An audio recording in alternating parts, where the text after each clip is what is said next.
3일차가 밝았습니다. 항상 등교할 때는 눈을 보고 이름을 부르며 인사를 합니다. 상황이 괜찮다면 반 전체 학생들이 돌아다니며 주먹 인사를 해볼 수도 있습니다. 이때 꼭 눈을 보면서 안녕하세요 라고 말해야 한다는 것 잊지 마세요. 끝나면 곰다리 새다리라는 놀이를 해봅니다. 저학년에게 어울리는 놀이인데 속도를 빠르게 하면 고학년도 재미있어 합니다. 이날은 학급 임원 선거가 있다고 생각하고 계획을 짰습니다. 시간은 2시간으로 계획했는데 인기투표가 아니라 어떤 임원을 뽑아야 할지 고민하는 시간을 앞에 두었어요. 좋은 리더란 어떤 사람인가? 임원에게 바라는 점, 또 임원을 어떻게 도울 건지 등을 이야기 나누고 선거에 들어갑니다. 3교시와 4교시는 시간에 맞는 생활 절차를 만드는 시간입니다.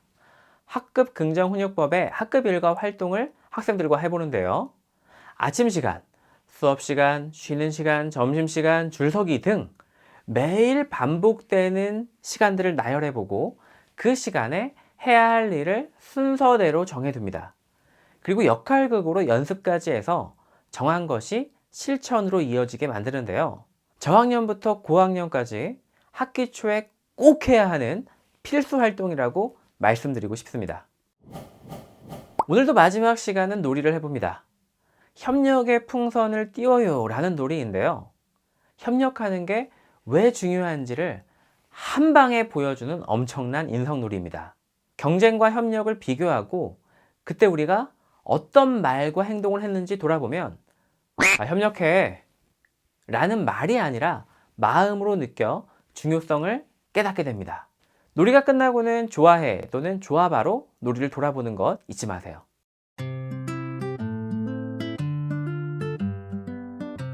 학급 임원 선거는 학부모의 관심이 매우 높고 민주주의의 기본인 투표를 경험한다는 측면에서 매우 중요한 행사입니다. 하지만 학교 현장에서는 임원 선거가 제가 초등학생일 때와 별로 달라진 것 같지 않습니다.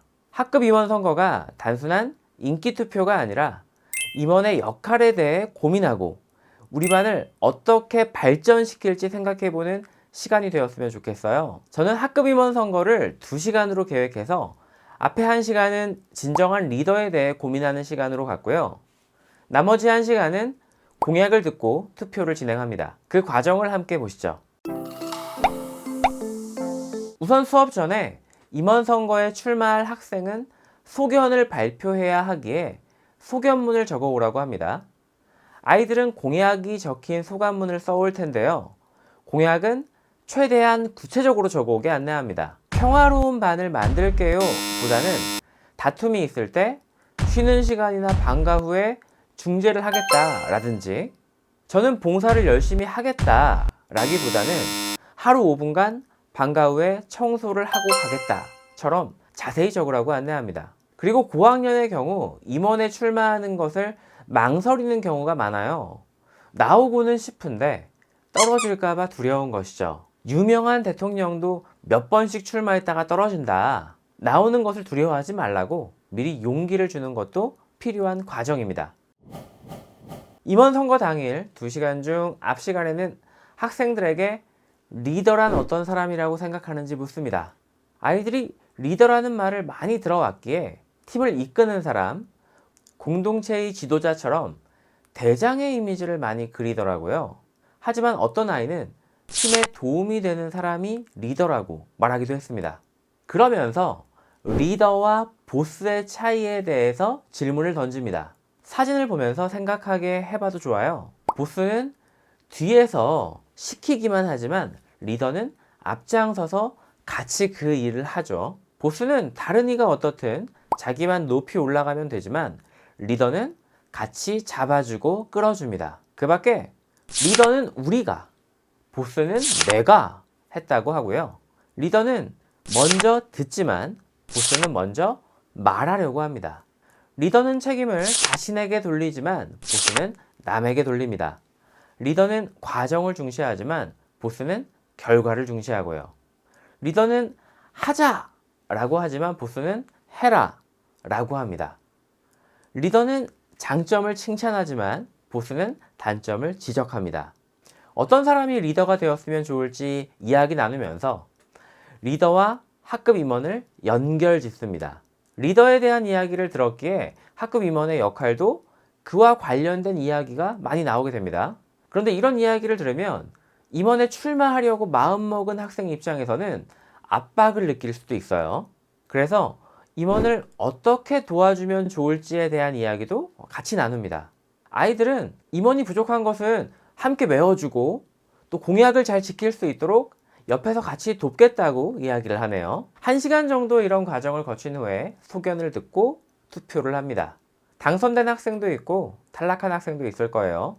당선된 학생에게는 축하를 전하고 탈락한 학생에게는 출마한 용기를 격려하는 것도 중요한 부분입니다. 그리고 꼭 하나 기억해야 할 것은 당선된 학생의 공약을 꼭 실천하도록 점검하는 것입니다.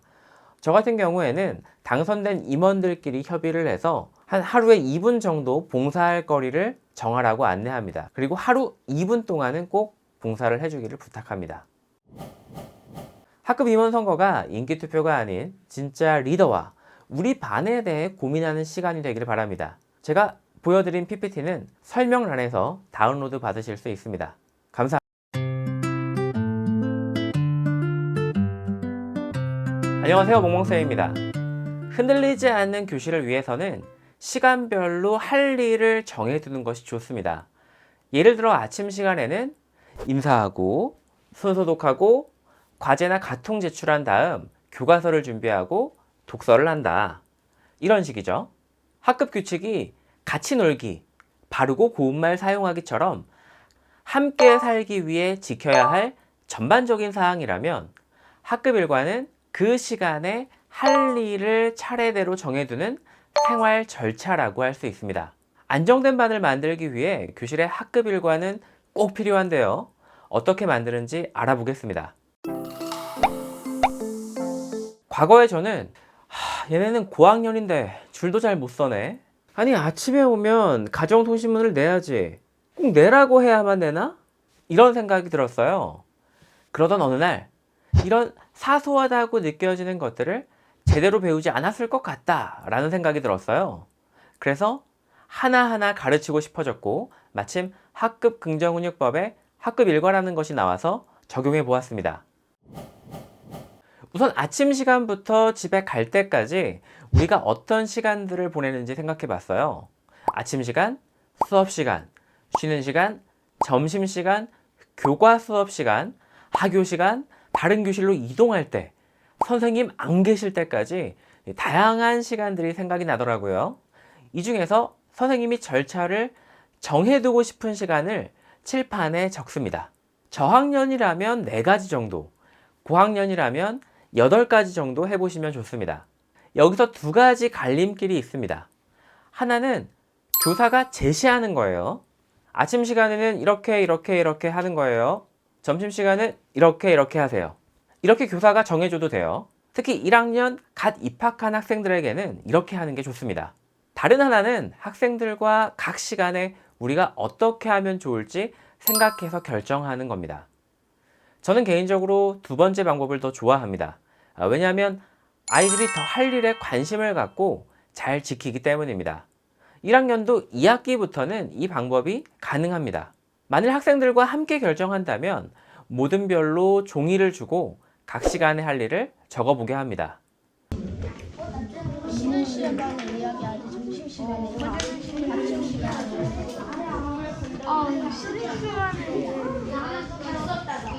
친구들이랑 이야기를 하죠. 야 좀 적겠어. 그리고 발표를 하는데 아이들은 모든 자리에서 발표하고 제가 컴퓨터로 정리합니다. 조금 더 자세히 설명드리면 아침 시간이라고 한다면 1모듬부터 발표를 시작하고 2모듬부터 마지막 모듬까지는 중복되지 않은 것만 발표합니다. 점심시간이라면 2모듬부터 발표를 시작해서 그 다음 모듬부터는 마찬가지로 중복되지 않은 것만 발표를 합니다. 필기, 독서하기, 인사하고 선생님 친구들 2모듬은 1모듬에서 안 나온 것만 얘기해주세요. 이때 저는 파워포인트로 아이들이 발표한 것을 다 적습니다. 그런데 여러 모듬에서 발표를 하다 보니 항목당 내용이 너무 많을 수 있어요. 이렇게 많은 것은 오히려 실천하기 어렵습니다. 그래서 가능하면 덜어낼 것은 덜고 묶을 것은 묶어서 항목당 3가지에서 5가지 정도로 정리합니다. 그런데 이제 중요한 것이 있어요. 할 일에도 순서가 있죠. 시간 순서에 따라 다시 정렬합니다. 아침에 와서 인사하고 손소독을 하고 과제를 제출하고 교과서와 수업을 준비한 후 독서를 하는 것이죠. 점심시간에는 체온 측정을 한 후 손 씻고 줄을 섭니다. 이동할 때는 간격을 유지하고 식사 중 대화는 하지 않습니다. 점심시간 일과 중에 4번과 5번은 순서라기보다는 그때 지켜야 할 것이라고 할 수 있습니다. 이런 것들은 순서에 관계없이 쓸 수는 있는데 어쨌든 한 항목당 5가지를 넘어가면 기억하기 어렵다는 점 잊지 마세요. 가장 중요한 단계가 나왔네요. 정한 것을 역할극으로 실제 연습해 봅니다. 만일 아침 시간이라면 모두 다 가방을 메고 복도로 나갑니다. 그리고 아이들이 교실로 들어오면 제가 칠판에 순서를 짚으면서 안내하고 아이들은 그 행동을 합니다. 선생님이 안 계실 때 상황이라면 선생님이 잠시 교실 밖을 나가고 아이들은 정한 순서에 맞게 책을 꺼내고 조용히 독서를 하는 연습을 합니다. 어떤가요? 말로만 하고 끝나는 것이 아니라 경험을 통해 배우니 정한 약속들이 잘 지켜집니다. 또 역할극을 해보면 생각하지 못했던 것들이 발견되기도 하는데요. 선생님, 가정통신문 제출은 어디에 하나요? 라든지 선생님, 번호대로 내나요? 남녀 따로 내나요? 이런 질문들이 쏟아집니다. 그래서 역할극은 절차를 정교화하는 과정이기도 합니다. 만일 줄 서는 것을 역할극으로 연습한다면 복도에 줄을 서서 직접 이동을 해봅니다.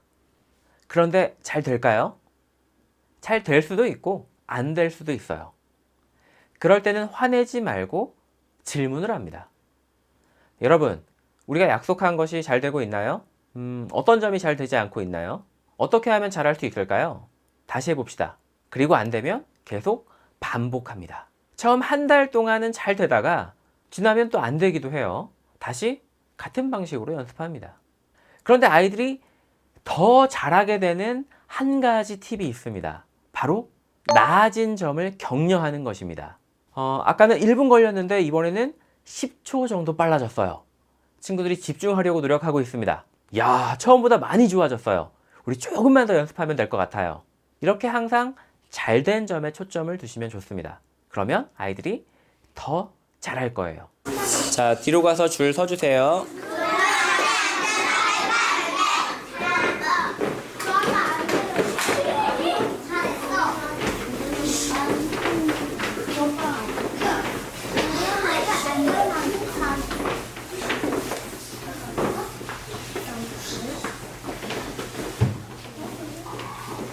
자, 조용하게 잘 되었습니까? 네.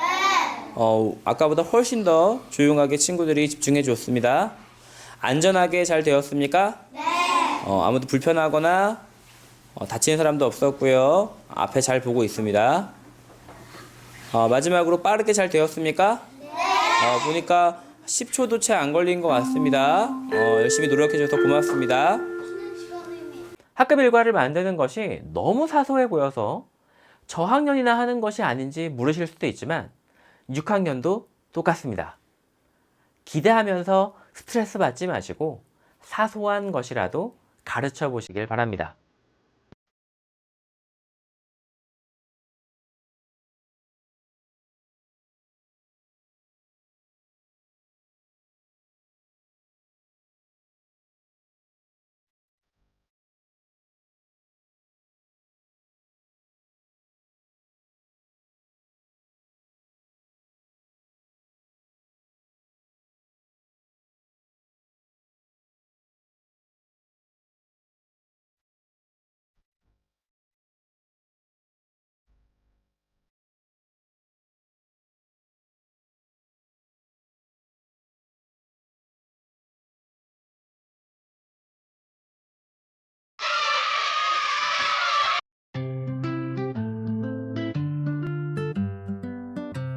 오늘은 제가 했던 협력놀이 가운데에서 최고를 소개해 드리려고 해요. 협력의 풍선을 띄워요 라는 놀이인데 준비물과 방법이 간단하고 저학년부터 고학년까지 모두 좋아하는 놀이입니다. 책상은 벽에 붙이고 의자만 꺼내어 모둠끼리 앉습니다. 4명 정도씩 앉는 것이 가장 좋습니다. 규칙은 간단합니다. 모둠끼리 손을 잡고 풍선을 튀겨야 한다는 점과 엉덩이를 들지 않아야 한다는 것입니다. 코로나 상황에서 친구끼리 손을 잡기 힘들다면 신문지를 말아 막대처럼 만들어 손 사이에 잡도록 해도 좋겠습니다. 먼저 선생님은 모둠 대결을 할 것이라고 이야기하고 칠판에 개수를 적을 표를 만듭니다. 그리고 가장 잘한 모둠은 맛있는 간식을 받을 거라고 이야기하며 아이들의 전의를 불태웁니다. 1모둠부터 대결을 시작하는데 한 팀씩 차례로 풍선을 튕기고 개수를 칠판에 적습니다. 이때 아이들은 야유하고 조금만 친구들이 엉덩이를 들어도 선생님께 이릅니다. 다른 팀이 실수하면 박수치고 좋아합니다.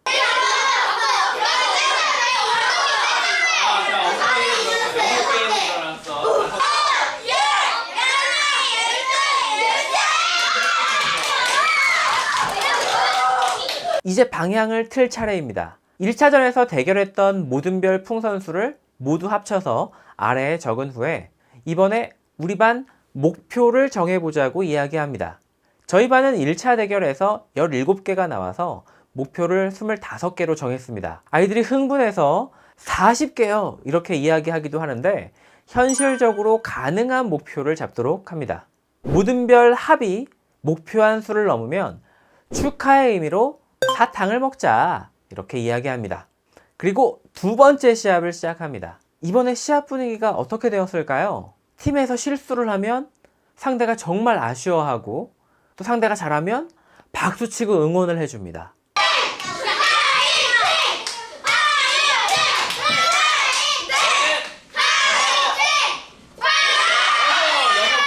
결과는 어떻게 되었을까요? 총합이 35개가 되었고 아이들은 엄청나게 환호했습니다.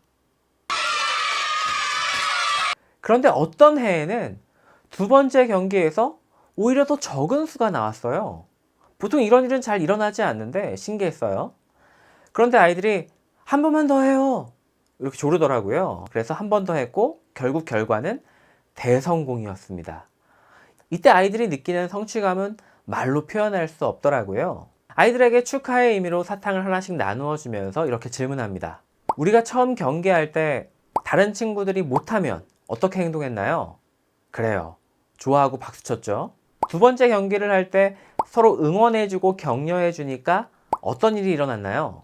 힘을 내어 더 잘하게 되었습니다.